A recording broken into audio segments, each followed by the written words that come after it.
বাগানে নতুন ফুল ফুটলে যেমন কেউ আগের ফুলের কথা মনেই করে না, ঠিক তেমনি কিছু মানুষ আছে নতুন কাউকে পেলে পুরনো সে প্রিয় মানুষটাকেও ভুলে যায়।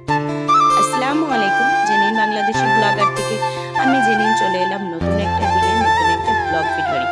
ঈদ মোবারক সবাইকে। আজকের ভিডিওটা শুরু করছি চাঁদ রাত প্লাস হচ্ছে ঈদের দিনের থেকে। তো আসলে দেখতে থাকুন কি কি করেছিলাম। আসলে খুব কম এবং সীমিত পরিসরে এবারের ঈদ আয়োজনটা করেছি, কারণ আমার শরীরটা খুব বেশি ভালো না। আর ঈদের দিনে বিকালে যেহেতু বাবার বাড়িতে আসবো, সেহেতু তেমন কিছু করেই নাই। যে বাবার বাড়িতে দাওয়াত আসলে আমার আগে থেকেই আসার জন্য বারবার বলছিল যে ঈদটা জানি আমি ওখানে করি, যেহেতু আমার শরীরটা ভালো নাই। কিন্তু আসলে ঈদের দিনটা যতই যাই হোক না কেন, শ্বশুর বাড়িতে কাটানোটাই আমি মনে করি যে উত্তম। কারণ শ্বশুর শাশুড়ি আছে, তাদের প্রতিও আমার কিছু দায়িত্ব থাকেই যায়। তো তাদের সাথে সবসময় আমি ঈদটা শ্বশুর বাড়িতেই কাটাই, তারপরে বাবার বাড়িতে আসি। অন্য অন্য দিন হয় কি ঈদের পরের দিন আসি, কিন্তু এবার ঈদের দিন হচ্ছে বিকালেই এসেছি, যেহেতু আমার ভাইয়ের ছুটি কম, তার জন্য হচ্ছে বিকালে আসছি। না হলে তো ভাইটাকে দেখতেও পারবো না ঠিক মতো, এজন্য। আর এই যে এটা কিন্তু আমি ঈদের আগের দিন মানে চাঁদ রাতের দিন কিন্তু আমি এটা প্রিপারেশন করে রেখেছিলাম। আমি হচ্ছে এখানে ফ্রুট কাস্টার্ড বানাবো, যার জন্য হচ্ছে এখানে আমি ফ্রুট কাস্টার্ডের জন্য এই পাশে দুধ জাল দিচ্ছি, আর এই পাশে আবার আমি হচ্ছে সাবুটাকে সিদ্ধ করে নিচ্ছি। আসলে সাবুটা সিদ্ধ করা তেমন কোনো কথাই না। অনেকেই ভাবে যে সাবু সিদ্ধ কিভাবে করব, কি হবে, কিভাবে জড়িয়ে যায়। তো তাদের জন্য একটা টিপস থাকবে, সেটা হচ্ছে সাবুকে হচ্ছে যতটুকু আপনি সাবু দিবেন তার 3 গুণ পানি দিবেন এবং সাবুটাকে অনবরত নাড়তে হবে। নাড়ার পরে এটা যতক্ষণ পর্যন্ত না স্বচ্ছ হয়ে আসবে ততক্ষণ পর্যন্ত এটাকে নাড়তে থাকবেন, এবং যখন হয়ে আসবে তখন এটাকে একটা চালনি বা ছাঁকনিতে দিয়ে আপনি হচ্ছে অনেক পরিমাণে পর্যাপ্ত পরিমাণে পানি দিয়ে এটাকে হচ্ছে নাড়াচাড়ার মাধ্যমে সাবুর গায়ে যে পিচ্ছিল পদার্থগুলো থাকে সেটাকে একদম ধুয়ে ফেলবেন। তাহলে হয় কি, সাবু একটার গায়ে একটা কখনোই লেগে যায় না। আপনি যত পরেই হচ্ছে সাবুটাকে যে কোনো কিছুর সাথেই অ্যাড করে রাখেন না কেন, বা হচ্ছে দীর্ঘক্ষণ রেখেই দেন না কেন, এই সাবুটা একটার সাথে একটা হচ্ছে লেগে যাবে না। যখনই আপনি এটাকে কোনো কিছুর সাথে মিক্সড করবেন, এটা কিন্তু ছেড়ে যাবে একটা থেকে একটা। তো এই যে দেখুন, আমি কিন্তু এখানে দুধ জাল করে নিয়েছি। এখানে আমি কাস্টার্ড পাউডার রেডি করতেছি। এখানে আমি দুধ কিছুটা হচ্ছে গরম দুধ নিয়ে তার ভেতরে কাস্টার্ড পাউডার দিয়ে দিলাম, এবং দুধটাকে আমি সুন্দরভাবে জাল করে নিয়ে একটু ঘন করে নিয়েছি।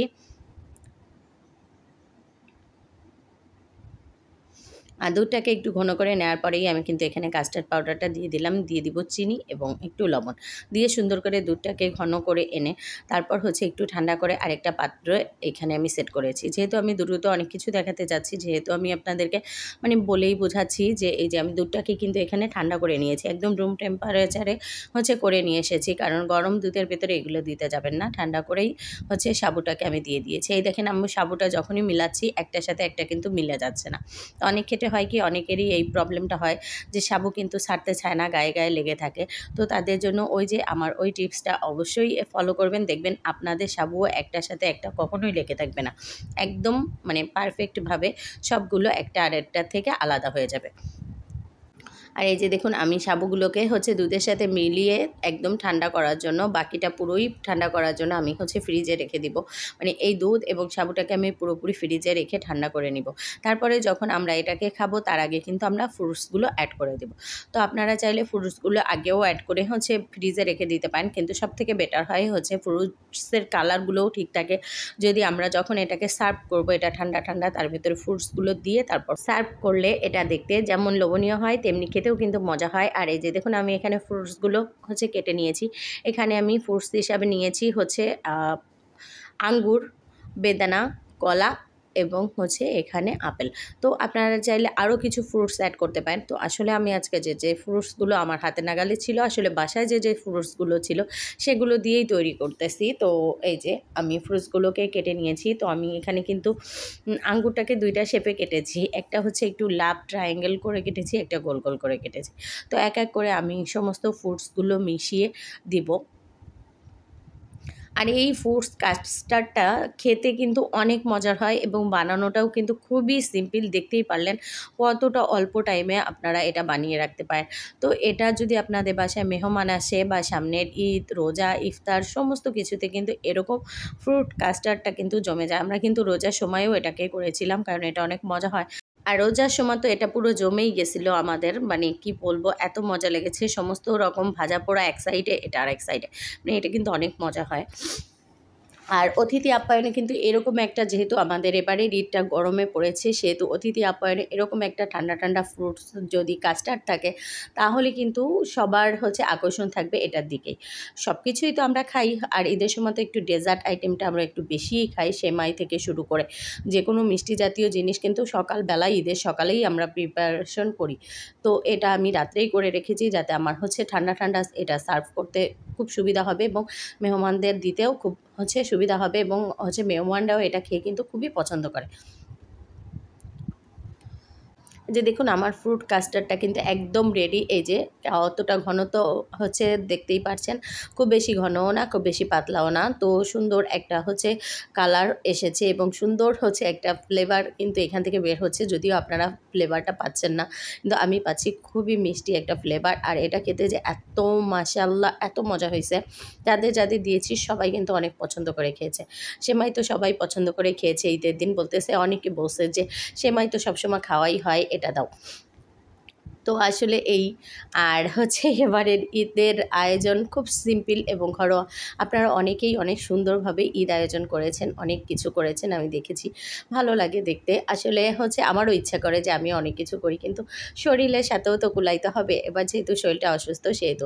আর এরপরে এই ফ্রুট কাস্টার্ডটা আমরা রেডি করে হচ্ছে ফ্রিজে রেখে আমরা বেরিয়ে পড়েছি হচ্ছে আপনার ভাইয়ার পাঞ্জাবি তো আমার আব্বু দিয়ে গেছে, কিন্তু পায়জামাটা তার মাপটা ঠিকমতো জানে না এবং সেই পায়জামা নিজে কিনবে, তার জন্য আবার টাকা দিয়ে গিয়েছে এবং সেই টাকা দিয়েই আমরা গিয়েছিলাম হচ্ছে তার জন্য পাঞ্জাবি কিনতে, পায়জামা কিনতে, আর আমার ছেলের জন্য পাঞ্জাবি কিনতে। আমার ছেলের পাঞ্জাবি কেনা টাকাও তার নানা আবার দিয়ে গেছে, তো হচ্ছে তার পাঞ্জাবিটা কেনা হয়নি।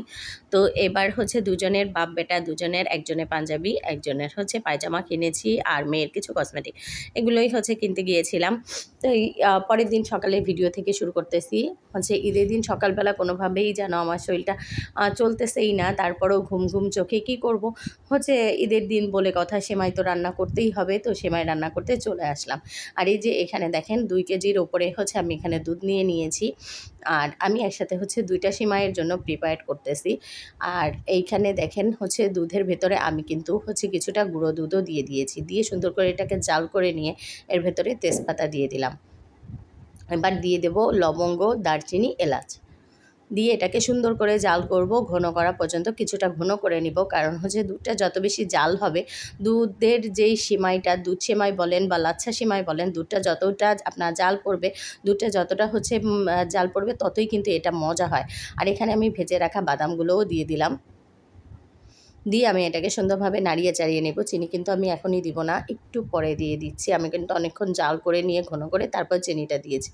এই যে দেখুন আমি কিন্তু চিনি দিয়ে দিয়েছি, এখানে আমি আধা কেজির একটু বেশি চিনি দিয়ে দিয়েছি, যেহেতু আমি 2টা সেমাই একসাথে রানবো, আমার পাতিলটা বড়।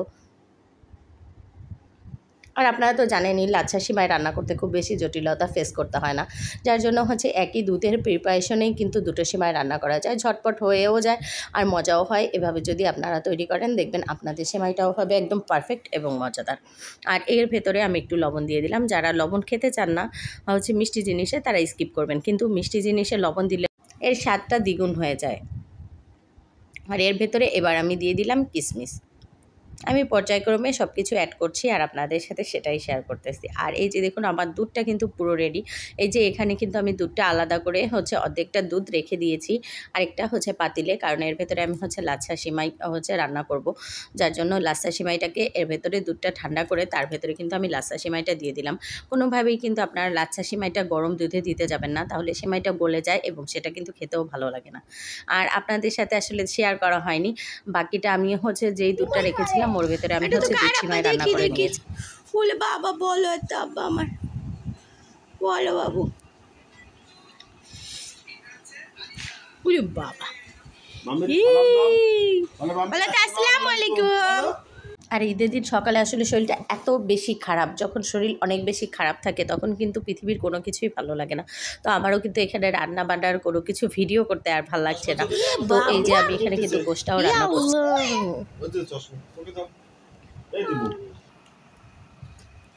লারাও কি লারাও বাবা, কি হয়েছে তোমার?